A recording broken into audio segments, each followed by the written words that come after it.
La Universidad Pedagógica Nacional Francisco Morazán de Honduras, a través del Doctorado Latinoamericano en Educación, Políticas Públicas y Profesión Docente, y en la cátedra del Dr. Armando Uceda, presenta el podcast sobre los primeros dos capítulos del libro Primavera Silenciosa, de la autora norteamericana Rachel Carson.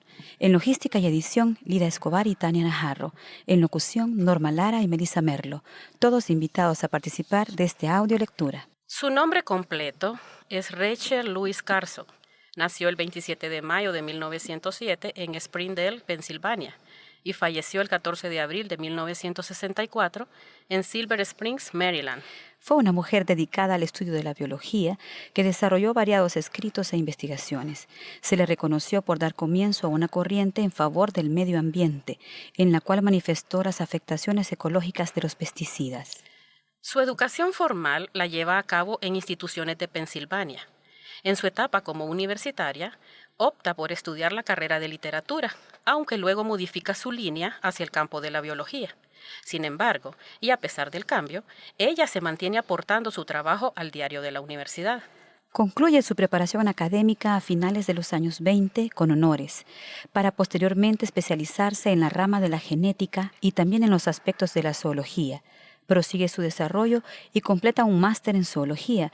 Quiso continuar sus estudios de doctorado, pero las complicaciones económicas de su familia le llevan a adquirir un trabajo docente que ocupaba todo su tiempo. Se destaca en su biografía su traslado a Maryland, y es donde allí percibe los grandes males que provocan los insecticidas en el entorno. Al sentirse sumamente intranquila ante tal situación, decide crear una de sus obras más sobresalientes, denominada Primavera Silenciosa, publicada por primera vez en 1962. La vida de Rachel Carson tiene un fuerte impacto en su entorno, ya que ella logra compartir sus conocimientos y su visión sobre los daños causados en la naturaleza debido al uso de sustancias químicas inadecuadas. Se le reconoce por instaurar una conciencia social acerca del medio ambiente, en donde, gracias a sus escritos, la población comienza a reflexionar y a realizar cambios. Lamentablemente, Rachel Carson enferma de cáncer y muere cuando tenía 56 años de edad, y por tal razón no alcanza a ver la magnitud de sus aportaciones. La lectura que a continuación haremos está basada en el libro Primavera Silenciosa en su edición de 2005. Capítulo 1. Fábula para el día de mañana. Había una vez una ciudad en el corazón de Norteamérica donde toda existencia parecía vivir en armonía con lo que la rodeaba. La ciudad estaba enclavada en el centro de un tablero de ajedrez de prósperas granjas, con campos de cereales y huertos, donde en primavera blancas nubes de flores sobresalían por encima de los verdes campos.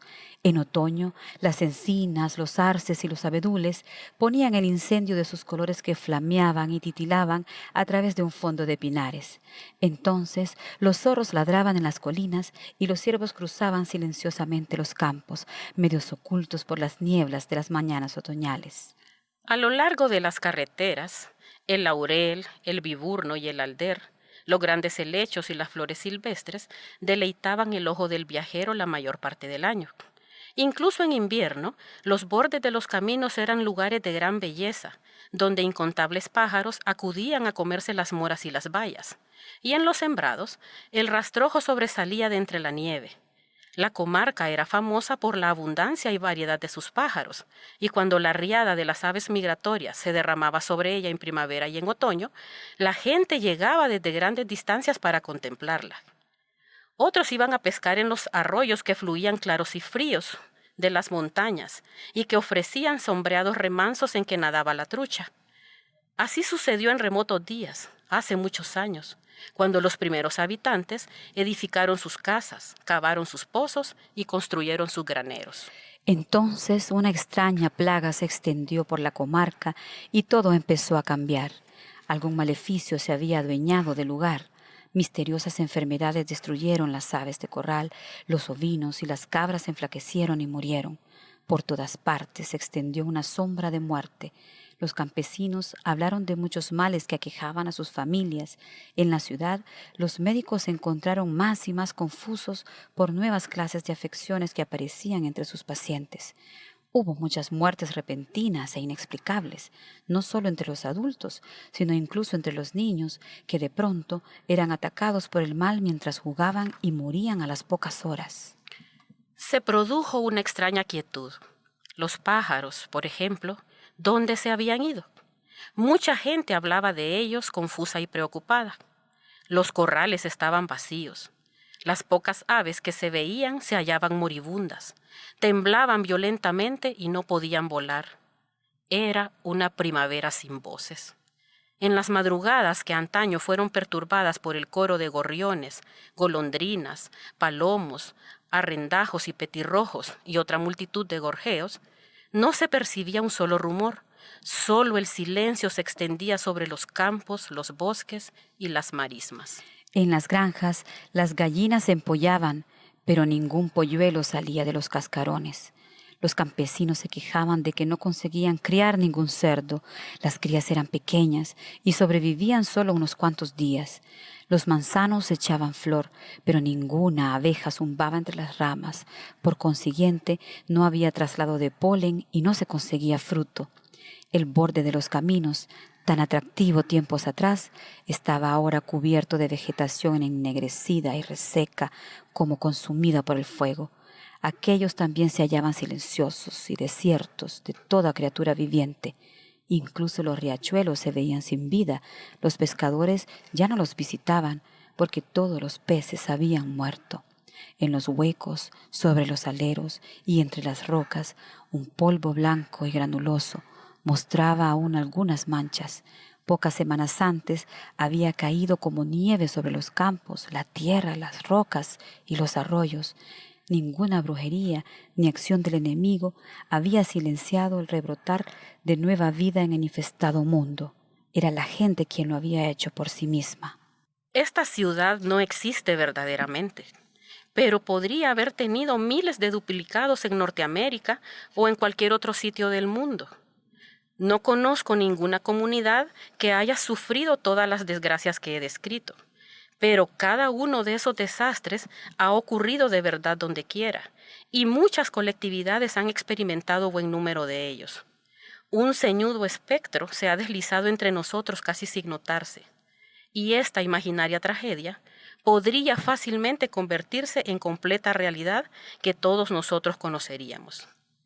¿Qué es lo que ha silenciado las voces de la primavera en incontables ciudades de Norteamérica? Este libro trata de explicarlo. Capítulo 2. La necesidad de sostenerse. La historia de la vida en la Tierra ha sido un proceso de interacción entre las cosas vivas y lo que las rodea.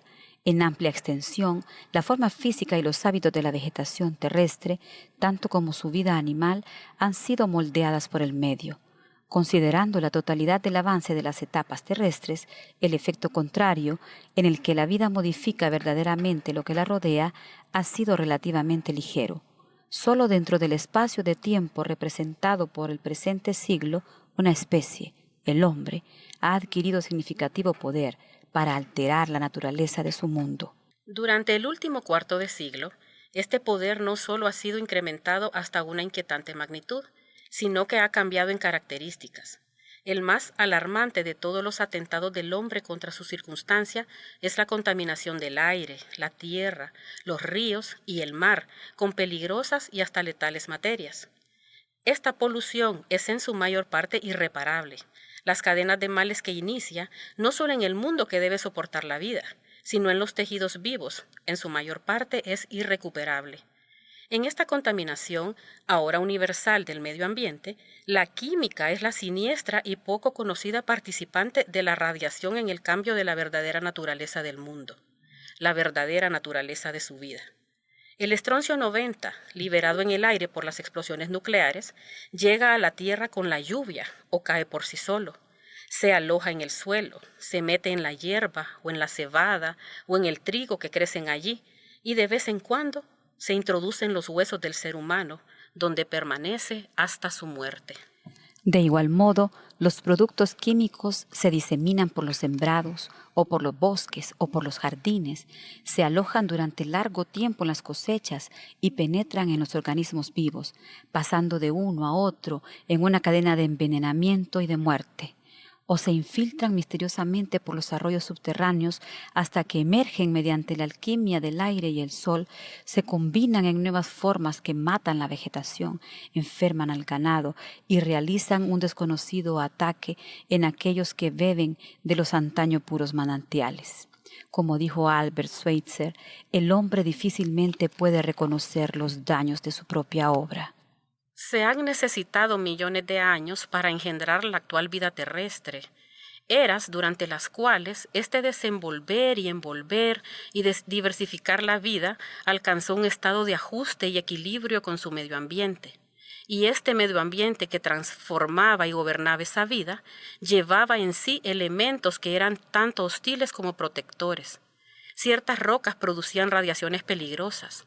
Incluso la luz solar, de la que toda existencia recoge su energía, contenía radiaciones de onda corta con poder dañino. Con el tiempo no en años, sino en milenios, se ha alcanzado el equilibrio y el ajuste vitales, porque el tiempo es el ingrediente esencial, pero en el mundo moderno no hay tiempo. La rapidez, la velocidad con la que se crean nuevas situaciones y cambios siguen al impetuoso y descuidado paso del hombre más que a la deliberada marcha de la naturaleza.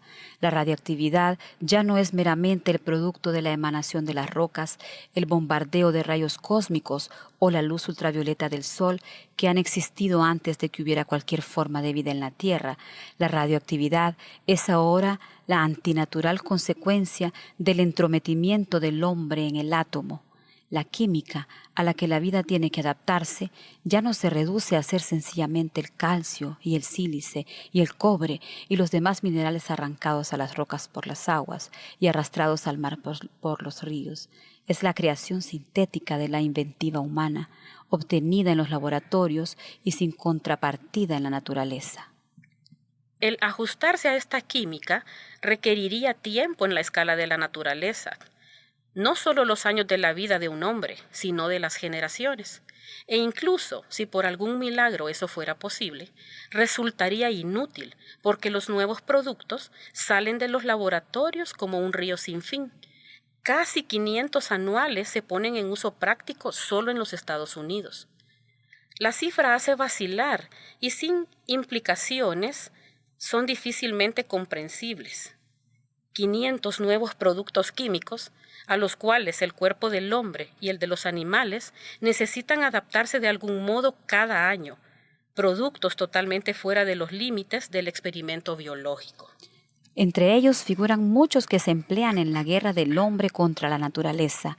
Desde mediados de 1940 se han creado unos 200 productos para matar insectos, destruir malezas, roedores y otros organismos calificados en el lenguaje moderno de plagas, y que son vendidos bajo varios miles de nombres y acepciones distintas. Esos polvos, pulverizaciones y riegos se aplican casi universalmente en granjas, jardines, bosques y hogares. Productos sin seleccionar que tienen poder para matar todo insecto, el bueno y el malo, para acallar el canto de los pájaros y para inmovilizar a los peces en los ríos, para revestir las hojas de una mortal película y para vaciar el terreno, aunque el pretendido blanco sean tan solo unas cuantas malezas o insectos. ¿Puede alguien creer posible que se extienda semejante mezcolanza de venenos sobre la superficie de la tierra sin que resulten inadecuados para todo ser viviente? No deberían llamarse insecticidas, sino biocidas. El total proceso de su aplicación parece cogido en una espiral infinita. Desde que el DDT fue difundido para uso corriente, se puso en marcha un conjunto de fases sucesivas en las que pueden hallarse elementos cada vez más tóxicos. Esto ha sucedido así porque los insectos, que triunfante reivindicación de la teoría de Darwin acerca de la supervivencia por adaptación, han producido razas superiores inmunes a los insecticidas especiales. De ahí que tengan que emplearse otros más mortíferos, y después otros, y otros. Y ha sucedido así también porque por razones que se explican después, los insectos consiguen con frecuencia una expansión o resurgimiento, después de la rociadura, un número mayor que antes. De este modo, la guerra química nunca se gana y toda vida resulta captada en su violenta contradicción. Parejo con la posibilidad de la extinción de la especie humana por la guerra atómica, el problema central de nuestra época se presenta por consiguiente con la contaminación del medio ambiente total del hombre por medio de tales sustancias de increíble potencia dañina. Sustancias que, acumuladas en los tejidos de plantas y animales, e incluso penetrando en las células germinales, pueden alterar o destruir los mismos gérmenes hereditarios de los que depende el porvenir de la especie. Algunos podrían ser arquitectos de nuestro futuro, dirigiendo la mirada hacia una época en que será posible alterar de propósitos el germen humano. Pero ahora podría hacerse así por inadvertencia, por exceso de química, como las radiaciones, proporcionándonos transformaciones genéticas. Es una ironía pensar que el hombre pueda determinar su propio futuro mediante algo tan aparentemente trivial como la elección de una pulveración insecticida. Se corre este riesgo. ¿Por qué? Los historiadores futuros quizás no comprendan nuestro desviado sentido de la proporción.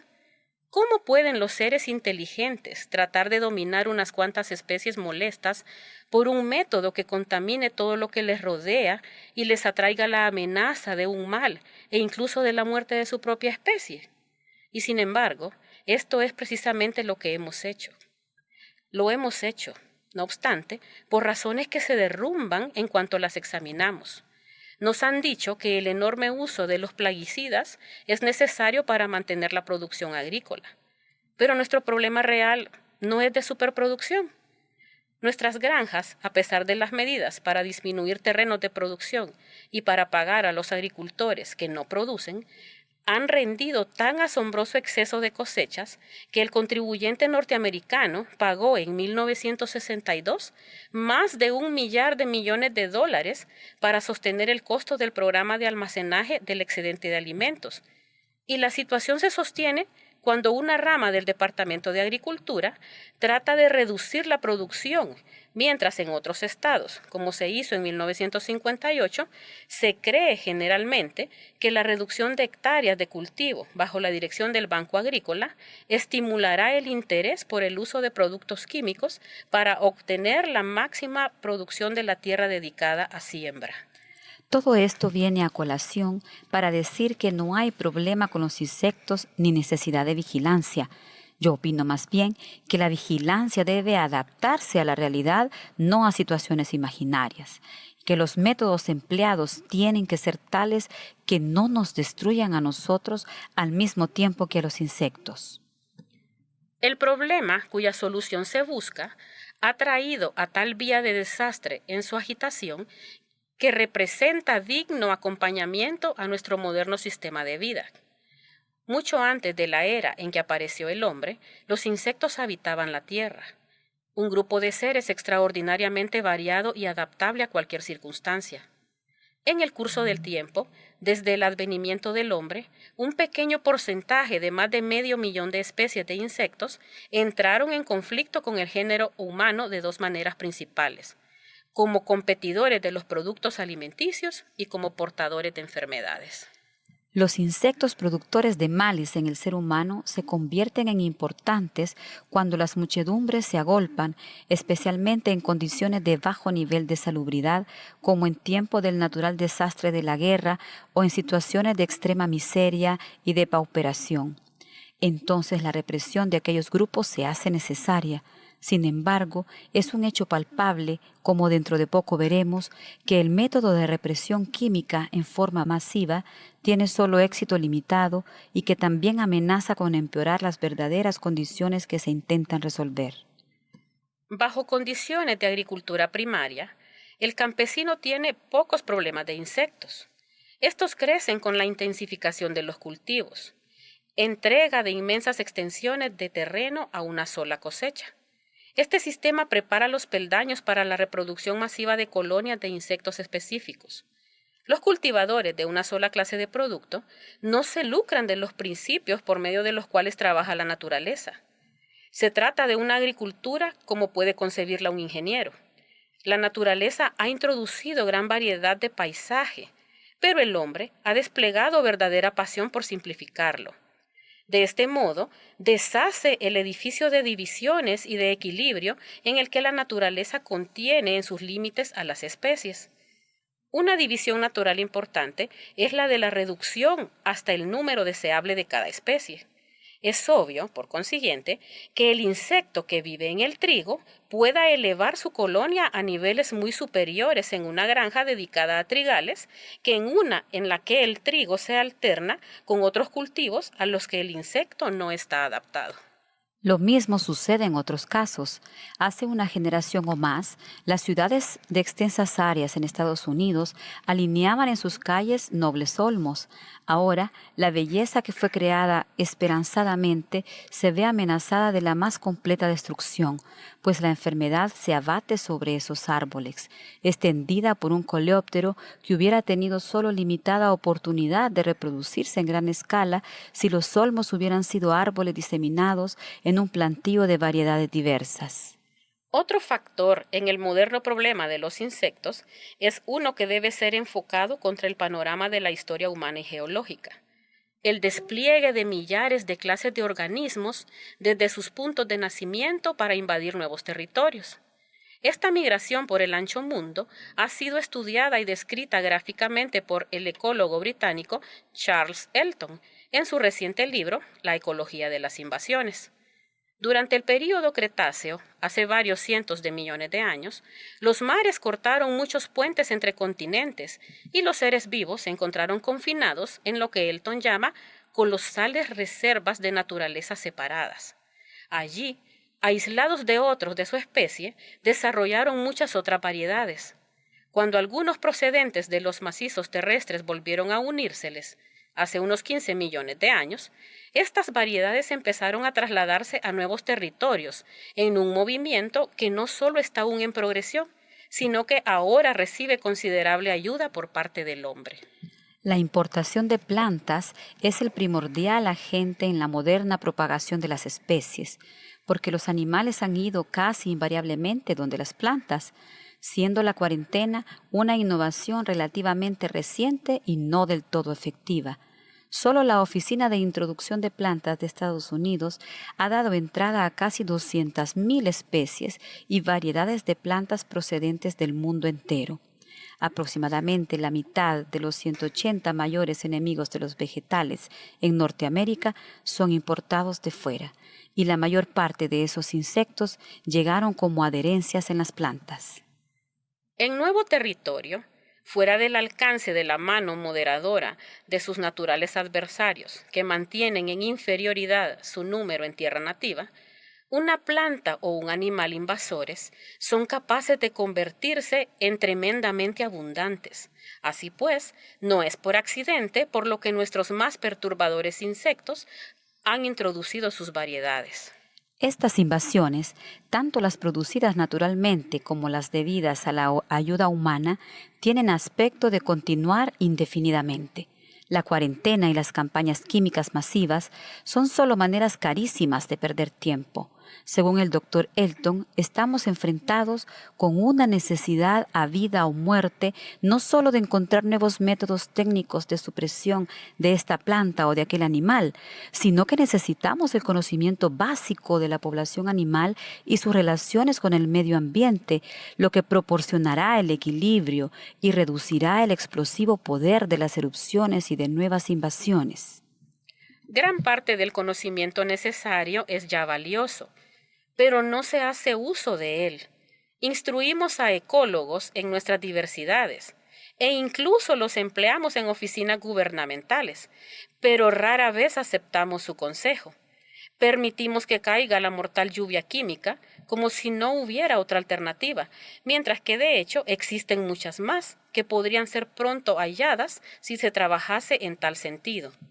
Hemos caído en un estado de mesmerismo que nos hace aceptar como inevitable lo inferior o perjudicial, como si hubiéramos perdido la voluntad o la visión de demanda de lo bueno. Tales pensamientos, según las palabras del ecólogo Paul Shepard, idealizan la vida, permitiéndole tan solo que saque la cabeza fuera del agua, unos centímetros por encima de los límites de tolerancia de la corrupción de su propio medio ambiente. ¿Por qué hemos de tolerar una dieta de venenos flojos, un hogar con insípidos alrededores, un círculo de relaciones que no son por completo nuestras enemigas, el ruido de motores con solo la suficiente disminución para impedirnos la locura? ¿Quién puede querer vivir en un mundo que únicamente no es del todo fatal? Y sin embargo, tal clase de mundo está gravitando sobre nosotros. La cruzada para crear un mundo químicamente esterilizado y libre de insectos parece haber engendrado un celo frenético por parte de muchos especialistas y la mayor parte de las llamadas oficinas de control. De cualquier modo, es evidente que los que están comprometidos en operaciones de pulverización ejercen un poder verdaderamente cruel. Los entomólogos reguladores funcionan como perseguidores, jueces y jurados, asesores de impuestos y recaudadores y jefes de policía para reforzar sus propias órdenes, dice el entomólogo de Connecticut, Neil Tomer. Los más flagrantes abusos no hallan represión tanto en las oficinas federales como en las del Estado. No es mi propósito que los insecticidas químicos deban ser descartados siempre. De lo que estoy en contra es de haber puesto potentes productos químicos ponzoñosos, sin discriminación, en manos de personas total o casi completamente ignorantes de su poder dañino. Hemos subordinado enormes cantidades de personas al contacto con tales venenos sin su consentimiento y, con frecuencia, sin su conocimiento. Si la Carta de Derechos no contiene garantía de que un ciudadano será protegido contra sustancias letales distribuidas bien por personas particulares o bien por empleados públicos, es seguramente porque nuestros antepasados, a pesar de su considerable sabiduría y previsión, no podían concebir semejante problema. Estoy en contra, asimismo, de que se permita que esos productos químicos sean usados con poca o ninguna investigación previa de sus efectos en las cosechas, en el agua, en la vida animal y en el propio hombre. Las generaciones futuras difícilmente perdonarán nuestra falta de preocupación por la integridad del mundo natural que sostiene toda vida. Poseemos todavía un conocimiento muy escaso del alcance de tal amenaza. Estamos en una era de especialistas. Cada cual considera su propio problema e ignora o no transige con el engranaje en el que está ubicado. Es, asimismo, una era dominada por la industria que se arroga el derecho de conseguir $1 a cualquier precio. Cuando el público protesta, enfrentado con alguna clara evidencia de los estragos resultantes de las aplicaciones plaguicidas, se le suministran píldoras tranquilizantes de medias verdades. Necesitamos urgentemente que se ponga fin a tan falsas seguridades, al caramelo que envuelve hechos impaladeables. Es al público a quien se debe pedir que asuma los riesgos que comportan los insecticidas. El público debe decidir si desea continuar por el actual camino, y solo puede decidirlo cuando esté en plena posesión de los hechos. Con palabras de Jean Rostand, la obligación de sufrir nos da el derecho de conocer. Estimados amigos, hemos cumplido aquí con la lectura de los 2 primeros capítulos de Primavera Silenciosa. Les invitamos a las próximas ediciones bajo la producción del Doctorado Latinoamericano en Educación, Políticas Públicas y Profesión Docente de la Universidad Pedagógica Nacional Francisco Morazán de Honduras. Ha sido un gusto compartir con ustedes.